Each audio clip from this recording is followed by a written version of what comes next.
Okay, so we've looked at some negative pressures and we might be feeling a little bit depressed, but we shouldn't be. What I'd like to do first of all, before we get stuck into the next module and start really seeing some improvements, is I want to give you some quick wins right now. And I've picked 4 of my favourites. The first one is that you should go back through your personnel files and find everybody that has left who you would consider a good leaver. And that is somebody who you did not slam the door on their bum so hard they slid across the car park. These are the people that you cling onto their leg as they're trying to leave. So look back at their contact details, and why not text them or create a little postcard saying your clients or your residents miss you, and post that to their home, and then send them a text, and maybe in a week or 2 give them a call. And what we found repeatedly is when you do that, when you reconnect with those people, 3 out of 10 will come back within 6 months. And we'll explain the reasons why later on in the module, but just have a go and see what happens. You'll be very surprised. So that's my first one.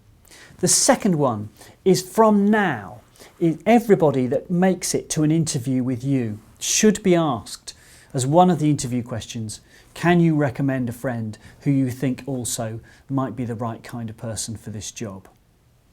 And that potentially is doubling your recruitment with very, very little effort.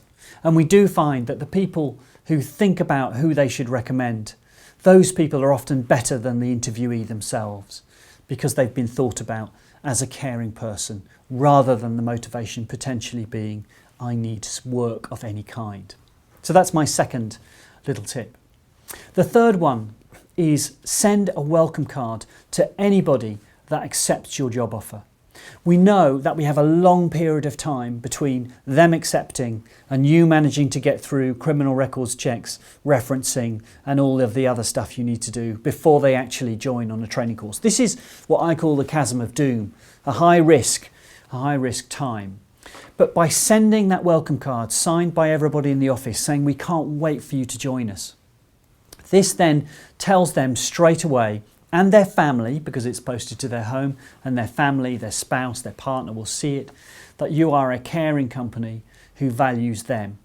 And if, like many active job seekers, you have about 8 different jobs that you've applied for, and you're likely to get interviews if you're looking for a frontline care job with almost all of those, this is the differentiator. This is why I'm going to come to your company and not theirs. So that's the third one. And my fourth tip is look at your internet job board adverts. Most of us are using internet job boards, and you probably haven't thought about the advert too hard. And we're going to go into a lot of detail about how you can make that really work better for you in other lessons. But for now, look at your headline and change that job headline into a question. We want to engage people. So ask a question. For example, are you a care worker in wherever you are, looking for flexible work, looking for a better company, looking for more appreciation? So ask a question that engages people, starts a conversation, very powerful. And also look at your body copy, the rest of the wording that many of them don't read. And the reason probably they don't often is it's a list of instructions and demands and written in from a company perspective. So count in that wording the number of times you use we and ours compared to you and yours. And you might be shocked at the ratio that it's very company-centric. So try and turn it round and say what they will get out of working for you. Why would they want to do it? And those simple changes can really, really help lift the responses of the right kinds of people. So there are 4 quick tips. There's so much more to go through.